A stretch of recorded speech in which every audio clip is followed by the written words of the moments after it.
세속 정신을 끊어버리는 희망의 대림식에 대해서 오늘 대림 특강 하도록 하겠습니다. 먼저 시작 기도로 함께 하겠습니다. 성부와 성자와 성령의 이름으로 아멘. 오 거룩한 성령이시여, 세속의 휘황찬란한 네온 사인 속에서 저의 빛이 되어주소서. 성령의 불길로 세상의 잡음 속에서 하나님을 찾고 항상 그분의 현존 안에 살게 하소서. 영적인 삶의 동명이신 성령이시여, 우리가 그 어떤 세상적인 것에 가까이 하지 않게 하시고 제게 필요한 은총을 얻게 하소서. 성부와 성자와 성령의 이름으로 아멘. 먼저 오늘은 제가 대림시기에 대한 간략한 내용과 그리고 이 대림시기를 어떻게 지내면 좋을지 여러분들과 함께 얘기를 나눠볼까 합니다.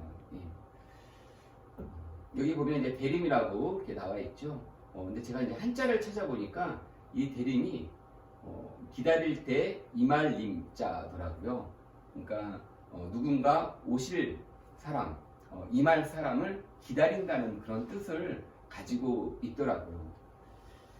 그런데 이제 이 대림이 라틴어로 아벤투스라는 단어예요. 그래서 이 어원을 제가 한번 잘 보니까 이 AD는 접두어예요. 그래서 무엇으로, 무엇에게로. 그래서 영어로 치면 이제 from에 가까운 뜻을 가지고 있고요. 그리고 벤투스는 오다라는 뜻을 가지고 있습니다. 그러니까 어디로부터, 어디에게로 오다, 뭐 이런 뜻을 가지고 있는 게 이 대림이다라는 겁니다. 그래서 여러분들 이 아벤투스, 보통 라틴어가 알파벳 문화권에 있는 모든 그 단어들의 어떤 어원이 되거든요. 그래서 아마 들으시면 알 거예요. 영어로는 무슨 뜻일까요? 혹시 아십니까? 모르시죠? 예, 모르실 거라고 생각했습니다. 예. 자, 어드벤처. 놀랍죠? 리액션 좀 해주세요. 예. 리액션 좀 해주세요. 예. 모험이란 뜻이 없어요. 자, 그래서 위험을 무릅쓰고 하는 일, 우리가 어드벤처에 대해서 많이 알고 있고, 저도 어렸을 때부터 이 모험 관련한 그 이야기들을, 영화들을 많이 이렇게 접했었거든요.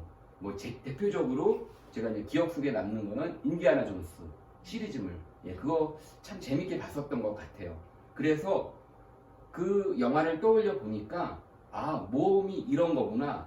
그러면 대림이 가지고 있는 그 뜻은 이렇게 우리가 모험을 준비하고 어떤 어려움과 위험을 무릅쓰고 뭔가를 행하는 그런 시기구나 라는 걸 알게 됐어요. 저도 사실 잘 몰랐는데 그래서 이 대림 시기는 좀 특별하겠다라는 생각이 들었어요. 그리고 제가 이번 이 특강을 준비하면서 대림 시기가 가지고 있는 특징은 뭘까 하고 5가지 정도로 제가 키워드를 한번 꼽아봤어요. 그래서 다음과 같이 키워드를 한번 살펴보고자 합니다. 첫 번째, 빛. 두 번째, 설레임. 세 번째, 깨어있음. 네 번째, 내적 침묵. 5번째, 내적 정화, 치유. 이렇게 5가지 핵심 키워드가 대림을 표현하고 있다라고 생각이 들었습니다. 자, 그러면 이 5가지에 대해서 하나하나 간략하게 살펴보도록 하겠습니다. 우리 인간은 이렇게 늘 빛과 어둠 속에 공존하면서 살아가고 있어요. 때로는 어둠 속에, 또 때로는 빛 가운데 살아가고 있는데, 우리 인간의 본능은 아마도 이 어둠에 더 익숙해져 있는지도 몰라요. 그래서 빛이 강렬하게 이렇게 들어오면 이렇게 빛을 피하죠. 그런 경우들이 있어요. 물론 세상적인, 세속적인, 인공적인 빛도 있지만 또 이렇게 자연스럽게 우리 삶 깊숙이 들어오시는 예수 그리스도의 빛이 있다는 거. 그래서 우리는 늘 이 빛과 어둠이 공존하는 가운데 빛을 향해 걸어가는 존재라는 것을 우리가 잘 알아야 된다. 로마서 13장 12절을 보면 어둠의 행실을 벗어버리고 빛의 갑옷을 입읍시다 라는 말씀이 나오는데, 그래서 우리는 이렇게 늘 어둠을 벗어 던지고 그리스도의 빛으로 갈아입고 빛을 향해 걸어가는 그 여정에 있는 사람들이다 라는 거예요. 특별히 이 대림 시기는 더더욱 우리가 빛을 향해 걸어가는 모험의 시간이다 라는 겁니다. 자, 두 번째는 설레임. 약간 흔들렸죠? 네, 약간 이렇게 흔들려요. 설레일 때는 흔들립니다. 산다는 것은 기다림의 연속이고 살아간다는 것은 기다림을 기쁨과 설레임으로 만드는 것이다. 여러분들 만약에 우리 삶 안에 사랑이 깃들어 있지 않으면 그것이 설렘으로 변화가 되지 않아요. 우리 안에 사랑이 깃들어야 설렘으로 변하고 그 설렘이 우리 삶을 기쁘게 변화시켜 준다는 거죠. 여러분들 설렘 좋아하시죠? 예, 좀 이가 시릴 정도로 엄청 차잖아요. 어쩌면 우리 삶은 이렇게 끊임없이 누군가를 기다려요. 그래서 대림이 가지고 있는 그 뜻 안에서 살펴보자면 임할 우리에게 임하실 그분을 설레이는 마음으로 기다리는 거예요. 그런데 거기에 사랑이 담기니까 기뻐지는 거죠. 만약에 사랑이 없다면 그 기다림은 짜증, 분노, 뭐 이런 단어가 아마 떠올려질 겁니다. 사랑이 있기 때문에 우리가 설레이고 기뻐진다는 거예요. 자, 세 번째로 깨어있음. 대림 시기, 대림 1주간 복음 말씀이었어요. 그러니 깨어있어라. 집 주인이 언제 올지 너희가 모르기 때문이다. 예, 그분께서는 항상 언제 어느 때 올지 우리가 몰라요. 그런데 이렇게 코알라처럼 계속 잠을 자고 있으면, 여기서 말하는 잠은 영적인 잠을 뜻하겠죠. 우리가 영적으로 깨어있지 못하는 그 순간에는 모험을 감행할 그 용기를 낼 수가 없어요. 그 모험 앞에서 우리는 늘 주저하고 뒤로 물러서게 돼요. 앞으로 나아가지 못하고 늘 멈칫 하게 되는 거죠. 그래서 이 대림 시기는 더더욱 우리가 깨어있으면서 내 안에 주님께서 용기와 지혜를 주십사 청하면서 계속 앞으로 나아가야 되는 시간입니다. 구약 시대부터 많은 우리의 성조들이, 아브라함부터 시작해서 예언자들, 그리고 신약에 와서 예수님, 요셉, 마리아, 그 모든 이들이 자신의 삶의 터전을 버리고 삶의 자리를 떠났어요. 그러면서 하느님을 만났단 말이에요. 우리 역시도 마찬가지예요. 내 삶의 자리에 안주하고 그렇게 앞으로 나아갈 수 있는 그 모험을 감행하지 않으면 우리는 영적으로 계속 이렇게 코알라처럼 나무에 길에서 자고 있는 영혼이 될 수 있다. 자, 그래서 우리에게 예수님께서는 이 대림 시기에 특별히 더욱더 깨어있으라는 말씀을 우리에게 해주고 계시는 겁니다. 자, 네 번째로 내적 침묵. 여기서 이제 마치도 이제 요가나 명상처럼 이렇게 보여지는 이미지를 제가 골라봤는데요. 그리고 심장 안에는 스마트폰이 있고요. 이 세상 안에서 온갖 세상 소음, 잡음 속에서 우리가 지금 살고 있잖아요. 그래서 내가 침묵을 하고 싶어도 침묵하기 어려운 그런 환경을 우리가 살고 있어요. 그러다 보니까 내적으로 침묵하면서 우리가 하느님을 만나는 시간들이 그만큼 줄어들고 있는 거예요. 자, 로마서 13장 12절을 보면 그때 예수님께서는 성령의 인도로 광야에 나가시어 악마에게 유혹을 받으셨다. 내적 침묵은 그런 의미에서 본다면 광야에 홀로 있는 시간입니다. 예수님께서 광야에 홀로 계시면서 악한 영의 악마의 유혹을 받으셨듯이 우리 역시도 이 삶의 현장 안에서 끊임없이 악한 영의 유혹에 우리는 시달려야 되는 존재예요. 그런데 그 악한 영의 유혹을 우리가 끊어버리고 하나님께로 나아가기 위해서는 내적 침묵이 필요하다는 거예요.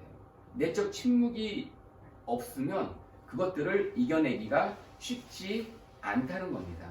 그래서 우리가 특별히 이 대림 시기는 내적 침묵을 잘 지키면서 우리가 하느님과 더 가까이 만날 수 있는 시간들을 가지면 좋겠다 하는 생각을 갖게 됩니다.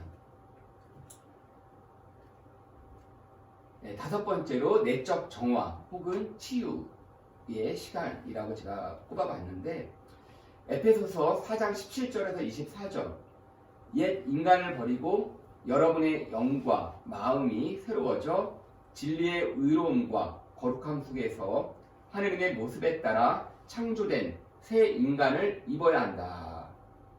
예, 우리는 세속의 옷을 입고 있어요. 세속의 옷을 입고 있기 때문에 어쩔 수 없이 세상의 가치, 세속의 그 논리대로 어느 정도 살아가게 되어 있습니다.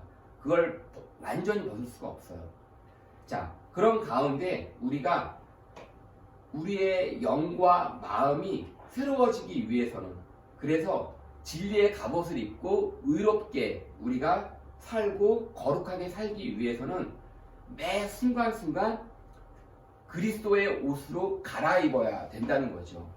만약에요, 예를 들어 우리가 입고 있는 이 겉옷, 세상의 옷 위에 그리스도의 옷으로 덧입게 되면 어떻게 될까요? 조금 불편하겠죠. 좀 불편해요. 거추장스럽고 행동에 부자유스러워져요. 근데 똑같아요. 우리 역시도 세상의 옷을 벗어던지지 않은 채 그리스도의 옷을 입게 되면 영적으로 부자유스러워져요. 그래서 띠뚱띠뚱하게 되는 거예요. 영적으로. 그래서 우리가 그리스도의 옷으로 갈아입을 땐 과감하게 내가 입고 있던 세상의 옷을 벗어던지고 그리스도의 옷으로 갈아입어야 아주 편하게 가볍게 이 세상을 진리가 너희를 자유롭게 하리라. 그래서 우리가 진정한 자유 안에서 신앙생활을 할 수 있게 된다는 거예요. 또 실제로 이런 상태가 돼야 우리는 거룩해져서 내 안에 있는 어떤 상처들을 낫게 할 수 있어요. 내 안에 있는 어두움이나 상처나 슬픔이나 아픔이나 이런 것들을 이렇게 그리스도의 옷으로 갈아입음으로써 우리가 치유될 수 있다는 겁니다. 자, 세속 정신은 하느님의 다스림을 거부하는 것이라고 표현을 해요. 그리고 우리의 죄와 불순명을 이야기하기도 합니다. 그래서 우리 안에 있는 유교, 욕심, 교만, 그리고 하느님의 법에 불순명하고 하느님께서 창조하신 것들을 남용하는 모습, 이렇게 세속 정신을 이야기합니다. 세속 정신은 그래서 예수 그리스도의 정신과 세속의 여러 가지 그릇된 주의에 따르거나 세속 사람들처럼 말하고 생각하고 행동하는 것을 지칭해요. 그래서 몽포르의 루도비코 성인은 우리는 그렇게 세속 정신을 따라 그렇게 말하고 행동하면 안 된다라고 이야기를 하고 있는 겁니다. 자, 우리 자신을 한번 들여다볼까요? 내가 하느님의 다스림으로 살아가고 있는 사람인지 그 하느님의 다스림을 내가 내치고 거부하면서 나의 실속을 챙기면서 살아가고 있는 신앙인지. 자, 우리 안에 죄들이 많아요. 그래서 특별히 이 대림 시기 동안에 우리의 죄를 회개하면서 어떻게 우리 안에 있는 불순명의 마음들을 눈 녹듯이 이렇게 녹게 하는 그런 시간을 갖는 거거든요. 왜 대림 시기에 특별하게 판공성사의 시간들을 갖고 고해성사를 하는 이유는 바로 거기에 있는 거예요. 우리가 특별히 더 깨어있으면서 우리 자신을 정화하기 위해서, 그래서 세속의 때를 벗어버리기 위해서 그렇게 판공이라고 하는 이름으로 고해성사를 하고 있는 겁니다. 그리고 요즘 우리가 하나님께서 창조하신 것을 남용하는 모습, 이거는 우리가 요즘 자주 쓰는 용어에 생태적 회심이라는 용어를 자주 써요. 그래서 생태신학을 근간으로 해서 우리가 하나님께서 창조하신 이 세상을, 이 지구를 우리 인간의 욕심으로 파괴하고, 그리고 개발 논리로 인간의 욕심을 담아내는 모습으로 우리가 살아가는, 그것을 우리가 더 이상은 단행해서는 안 된다. 이제는 그것들을 멈출 필요가 있다라고 얘기하는 거예요. 그것조차도 사실 우리는 세속의 정신을 따르고 있는 거다라는 겁니다. 자, 프란시스코 교황님께서 신앙심의 외양 뒤에, 심지어 교회에 대한 사랑의 겉모습 뒤에 숨어서 주님의 영광이 아니라 인간적인 영광과 개인의 안녕을 추구하는 것. 그래서 복음적인 열정은 더 이상 없고 자아 도취와 자기 만족의 공허한 쾌락만이 남게 됩니다. 라고 우리에게 경각심을 불러 일으켜 주셨어요. 어쩌면 우리가 우리 안에 이 복음적인 열정이 사라지게 되면 우리는 끊임없이 인간 중심의 사회, 그래서 자기중심적인 사회 안에서 끊임없이 자아도취나 자기 만족에 취해서 살아갈 수밖에 없게 되어버리는 거죠. 그러니까 점점 더 우리는 영적으로 깨어있기가 어려워진다는 거예요. 자, 프란시스코 교황님의 이 말씀을 우리가 새겨보면 우리가 이제 앞으로 어떻게 살아야 될지가 좀 방향이 좀 잡히게 될 것 같아요. 존재에 대한 가치나 의미에 대한 물음. 네. 어떤 철학자가 그렇게 얘기한 것 같아요. 제가 지금 생각은 안 나는데 그런 얘기를 했어요. 나는 누구인가? 나는 무엇을 행하는가?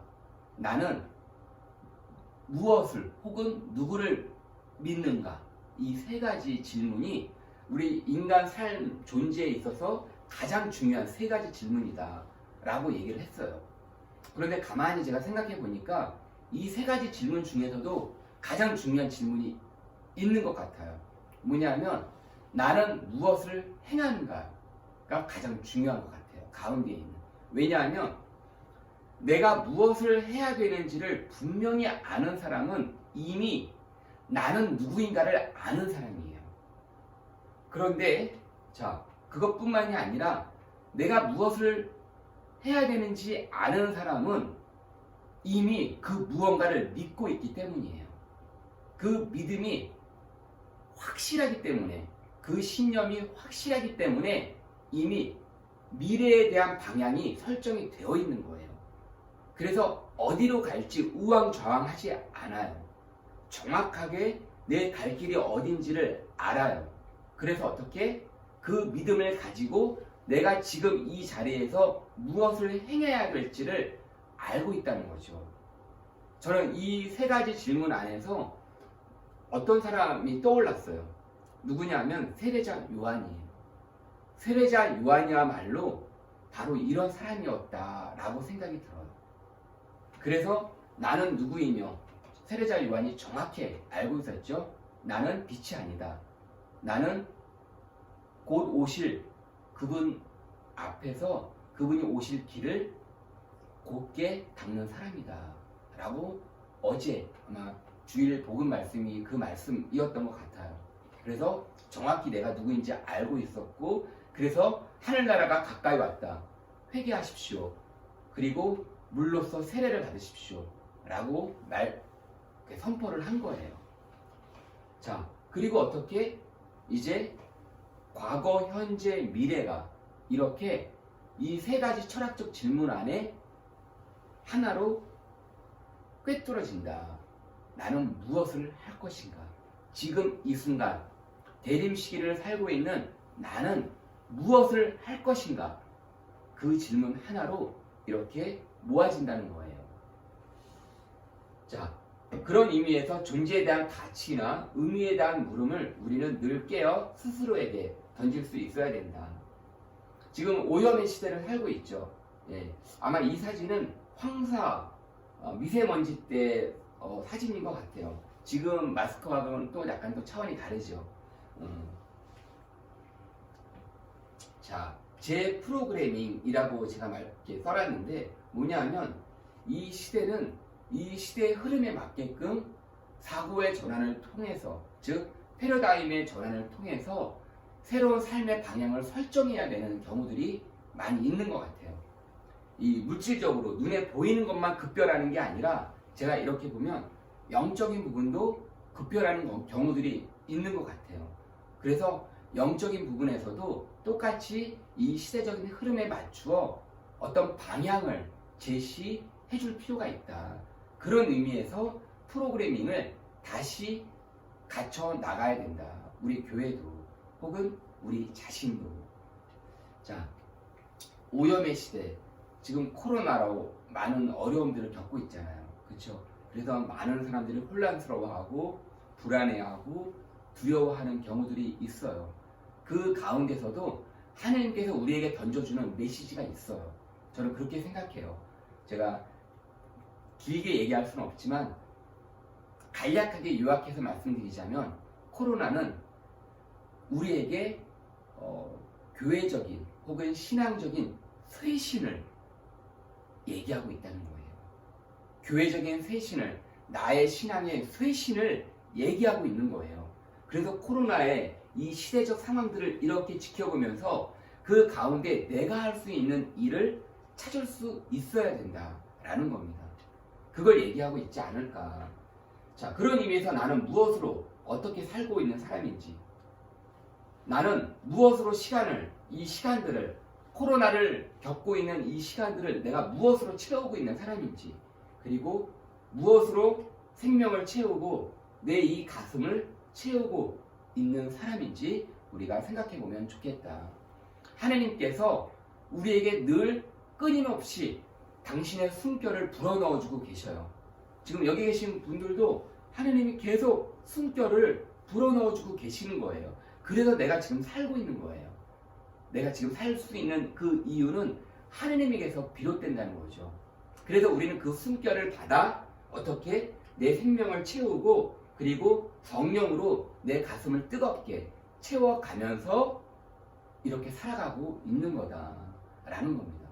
그래서 특별히 여러분들이 대림 시기에 이런 부분들에 대해서 나 자신에게 끊임없이 질문하면서 영적으로 깨어있는 시간들을 사셨으면 좋겠다라고 생각이 들어요. 말 잘하고 좋은 생각 많이 하고 그게 다가 아니에요. 우리가 생각으로는 뭐 다 좋은 생각 할 수 있잖아요. 말로는 이렇게 할 수 있어요. 근데 그게 다가 아니에요. 내가 말하는 바를, 내가 가지고 있는 이 정신, 이 사고들을, 그 의식들을 깨워서 어떻게 내 삶으로 녹여내야 된다는 거죠. 내 삶으로 녹여내지 않으면 우리는 의미가 없어요. 대림환에 켜져 있는 그 대림초들이 자신들을 녹여서 대림 시기에 자신에게 맞가진 삶으로 녹여내는 거예요. 그렇게 될 때 예수님이 오시는 거예요. 우리도 이런 것들을 내 삶으로 녹여낼 때 예수님, 아기 예수님을 우리가 맞아들일 수 있다는 겁니다. 자, 결론을 내줄게요. 그래서 제가 3가지 여러분들에게 말씀드리고 싶습니다. 세상의 모든 사정에 개의치 마시고 영신적 사정에 신경 쓰는 대림 시기가 되시면 좋겠습니다. 버려야 할 것과 버리지 말아야 할 것들을 여러분들이 잘 식별하시면서 이 대림 시기를 사셨으면 좋겠습니다. 세상의 지혜를 버리고 이제는 하느님의 지혜를 여러분들이 추구하면서 사셨으면 좋겠습니다.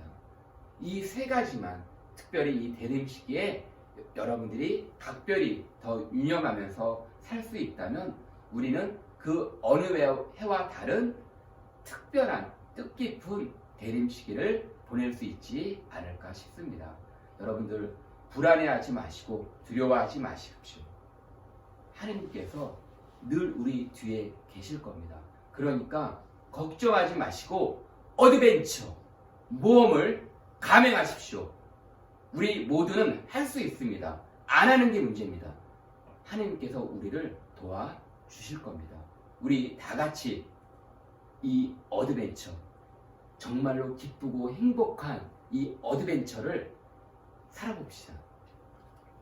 자, 희망의 대응 시기를 보내면서 여러분들이 이 코로나19라는 새로운 형태의 박해를 겪고 있는데 앞으로 나 자신을 더더욱 성찰하면서, 왜? 나의 쇄신을 요하는 코로나니까 빛으로 오실 그 아기 예수님을 우리가 꼭 껴안아 위로드릴 수 있는, 그리고 아기 예수님께 걸려있는 이 마스크를 이제는 시원하게 떼어드릴 수 있는 그 시간을, 그 희망을 가지고 기다려보면 어떨까 싶습니다.